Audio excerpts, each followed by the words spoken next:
They were declared dead on arrival. What if I told you some of the most disastrous movies ever reviewed refused to die and instead built armies? Critics called them embarrassing, toxic, incoherent. Audiences turned them into rituals, rewatches, obsessions. Tonight, we're breaking down the films that were publicly dismantled, then quietly resurrected, because in at least one case, the backlash didn't just miss the point, it created a cultural phenomenon no one saw coming. A Jennifer's Body, 2009. When it opened in 2009, critical response centered on perceived imbalance. Reviewers argued that the tone veered sharply between horror and satire without committing fully to either. Performances were described as exaggerated, sometimes bordering on parody. Marketing campaigns leaned heavily on surface shock value, minimizing the screenplay's subtext. Early box office returns were modest, reinforcing the industry narrative that the film had miscalculated its audience. The reputation settled quickly. Then time intervened. Streaming platforms and DVD circulation introduced the film to viewers without the distraction of its original promotional framing. Audiences began identifying deliberate commentary embedded beneath the violence, satire aimed at exploitation culture, media sensationalism, and the commodification of young women. The relationship between the two central characters felt more emotionally layered on rewatch. Dialogue, once dismissed as unnatural, began to register as stylized and intentionally heightened. Academic discussion followed. Essays and retrospectives reframed the film as a subversive horror entry that had been marketed toward the wrong demographic. Younger audiences, particularly women, embraced it as culturally sharp rather than accidentally camp. Revival screenings and online discourse amplified that reassessment. The film itself remained unchanged. Its context evolved. What critics had labeled tonal confusion became, for devoted viewers, controlled exaggeration. What was framed as a misfire matured into a cult favorite, dissected, quoted, and defended. The reversal was not immediate. It emerged gradually, built through distance, reinterpretation, and the removal of the expectations that shaped its first impression. Throughout, Donnie Darko, 2001, released in 2001, its timing shaped its reception as much as its content. Marketing campaigns struggled to define it clearly. The premise, apocalyptic imagery centered on a troubled suburban teenager, felt difficult to position during a tense cultural moment. Critics described it as ambitious but narratively scattered. Theatrical earnings were limited, reinforcing the impression that it had failed to connect. Under ordinary circumstances, that might have ended its trajectory. Instead, home video extended its lifespan. Late-night viewers encountered the film outside its original marketing framework. What critics had viewed as incoherence began to register as atmosphere. Its portrayal of suburban unease and adolescent isolation resonated strongly with younger audiences navigating similar uncertainties. The central performance conveyed alienation without exaggeration, grounding the surreal elements in emotional restraint. Online forums amplified the reassessment. Viewers analyzed its timeline mechanics, alternate realities, and symbolic imagery in meticulous detail. Ambiguity, once criticized as lack of clarity, became central to its appeal. Each rewatch suggested new interpretations rather than definitive answers. The figure of the rabbit became recognizable iconography. Dialogue circulated widely in dorm rooms and digital communities. Word of mouth grew steadily. Without the pressure of opening weekend expectations, it did not dominate theatrical charts. It shaped private viewing spaces, bedrooms, campus lounges, message boards. What had been labeled confusing evolved into mysterious. What critics saw as structural flaw became an invitation to analyze. Its initial commercial disappointment transformed into sustained cult devotion built on reinterpretation and repetition. Showgirls, 1995. In 1995, The reaction was swift and unforgiving. Critics described it as excessive, hollow, unintentionally absurd. Performances were labeled exaggerated to the point of parody. Industry commentary suggested it represented a serious career miscalculation for those involved. Box office returns failed to justify its scale or ambition. For years, it existed as shorthand for studio overreach. Then the afterlife began. Audiences revisited it, initially with irony. Midnight screenings surfaced. What dialogue once mocked became precisely quoted. Viewers began reassessing its depiction of ambition, spectacle, and transactional power dynamics within entertainment culture. Interpretations slowly shifted. What had been framed as incompetence began to resemble stylization. The heightened tone, once criticized as uncontrolled melodrama, was reconsidered as deliberate exaggeration. Film scholars argued that its artificial intensity mirrored the artificiality of show business itself. The film's glossy aesthetic, once ridiculed, became central to its appeal. It did not quietly redeem itself, it was recontextualized. Scenes that once drew laughter from critics started drawing applause from cult audiences. Screenings transformed into communal experiences where excess became celebration. The label of disaster never fully disappeared, but neither did the audience that reclaimed it. What was once cited as failure evolved into a phenomenon sustained by reinterpretation, repetition, and a willingness to view exaggeration as commentary rather than accident. The Rocky Horror Picture Show, 1975. When it premiered in 1975, critical reaction was uncertain at best. Reviewers described the narrative as erratic and structurally chaotic. Tonal shifts between musical comedy and science fiction felt abrupt. Some critics dismissed it outright, suggesting it lacked coherence. Early attendance numbers were modest, implying a short theatrical lifespan. Under normal circumstances, that would have been the end. Instead, midnight screenings began in select theaters. Small but dedicated audiences returned week after week. Viewers started dressing as characters. Lines from the film were shouted back at the screen. Props were brought into auditoriums. Shadow casts performed in front of the projection, synchronizing movements with the on-screen action. Watching became participating. What critics had evaluated as a standard film gradually transformed into ritual. The communal energy inside theaters became inseparable from the viewing experience. Rather than fading, attendance increased steadily. Word of mouth expanded its reach beyond traditional advertising. It ultimately became the longest-running theatrical release in cinema history. The film itself remained unconventional by traditional standards. Its unpredictability, once cited as a weakness, became central to its identity. It did not demand passive spectatorship. It encouraged interaction, repetition, and shared performance.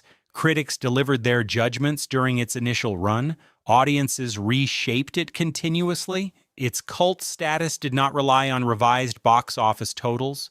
It was built on tradition, repetition, and collective experience, elements that no opening weekend review could accurately measure. Fight Club, 1999. When it opened in 1999, the reaction was immediate and divided. Some critics questioned its moral framing. Others described it as provocative without responsibility. A few warned it risked being misinterpreted as endorsement rather than satire. The tone unsettled reviewers who struggled to categorize its message. Box office performance was respectable but not explosive. For a film backed by a major studio and recognizable stars, expectations had been higher. The conversation around it felt unstable, half condemnation, half confusion. Then the home video market expanded its reach. College campuses adopted it rapidly. Viewers quoted its dialogue verbatim. The narrative twist encouraged re-watching, inviting audiences to re-evaluate earlier scenes. Early internet forums dissected its themes of masculinity, identity, and consumer culture. What critics feared as glorification of violence many viewers interpreted as critiquey. The exaggerated tone read less as endorsement and more as commentary. Its visual style, sharp cuts, stylized narration, subversive humor, influenced advertising and music videos in the early 2000s. The theatrical run ended. The discussion did not. Over time, it shifted from controversial release to generational touchstone. The same elements that provoked discomfort in early reviews became the foundation of its longevity. The film did not become gentler. Audiences leaned into its abrasiveness and kept debating it long after critics moved on. The Big Lebowski, 1998. Released in 1998, it entered theaters without enormous pressure or expectation. Early reviews described it as loose and unfocused. The narrative drifted through mistaken identity, bowling leagues, surreal dream sequences, and eccentric side characters without conventional urgency. Critics acknowledged moments of humor, but labeled the overall structure uneven. Box office returns were moderate. It was not a failure, but it was not a phenomenon. Nothing about its initial performance suggested long-term impact. Then audiences kept returning. Its dialogue proved unusually durable. Lines moved from the screen into everyday conversation. Secondary characters, once dismissed as exaggerated, became instantly recognizable cultural references. Over time, festivals dedicated to the film emerged, drawing devoted attendees who dressed as their favorite characters and celebrated its offbeat tone. What critics labeled narrative drift, viewers experienced as atmosphere. The film resisted traditional plot momentum. It prioritized character texture and tonal rhythm over tight structural precision. That resistance, initially seen as weakness, became central to its identity. Rewatchability replaced opening weekend dominance. Each viewing revealed new layers of humor embedded in background details and exchanges. Its imagery, bowling lanes, bathrobes, stylized dream sequences, entered popular culture as shorthand symbols. It did not accumulate awards. It accumulated repetition, shared humor, and community. What once appeared unfocused evolved into comfort viewing for a loyal audience. Its endurance did not rely on critical reversal, but on collective adoption sustained over decades. Blade Runner, 1982. In 1982, expectations were high. The pairing of director Ridley Scott and star Harrison Ford suggested prestige science fiction.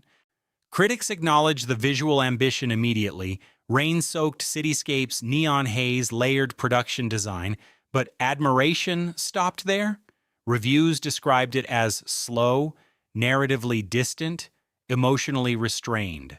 Some argued that style overwhelmed substance. Box office results were modest. It did not collapse, but it did not dominate. In a season crowded with accessible fantasy and family-driven spectacle, its meditative tone felt out of step. Studio decisions further complicated its reception. A voiceover was added to clarify plot elements. An altered ending softened ambiguity. What might have felt mysterious instead felt explained. Years later, alternate cuts emerged, most notably the director's cut and final cut.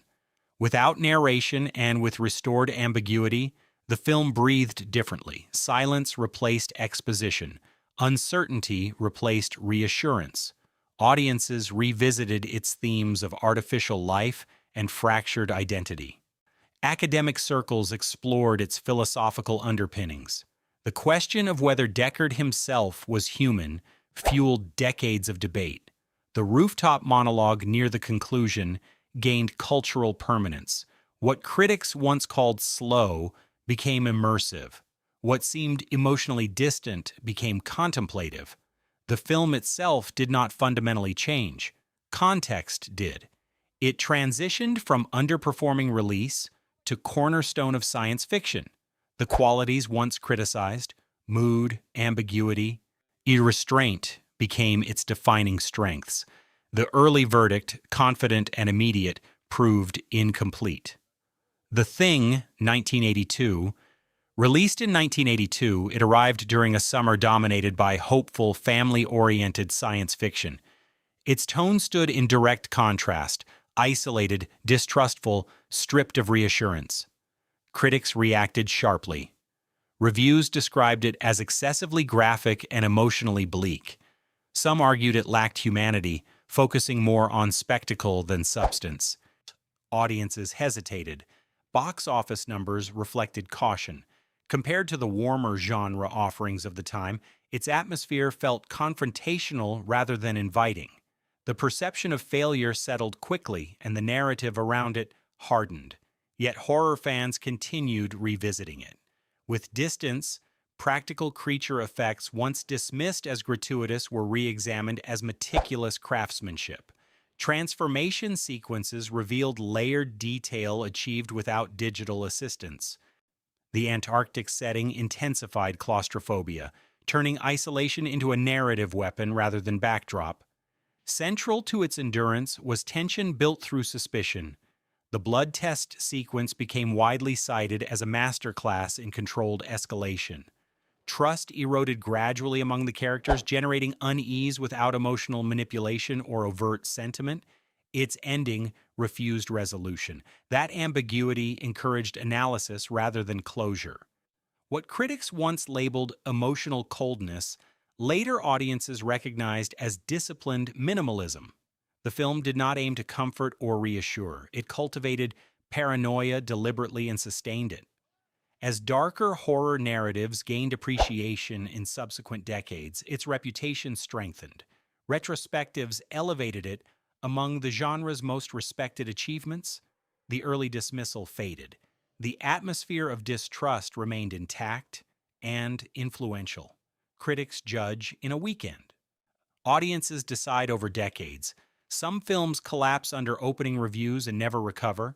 Others absorb the criticism, wait quietly, and find the viewers who were meant for them. These weren't instant triumphs. They were slow rebellions. Because sometimes the loudest verdict isn't the final one, and sometimes the movies declared dead are just getting started.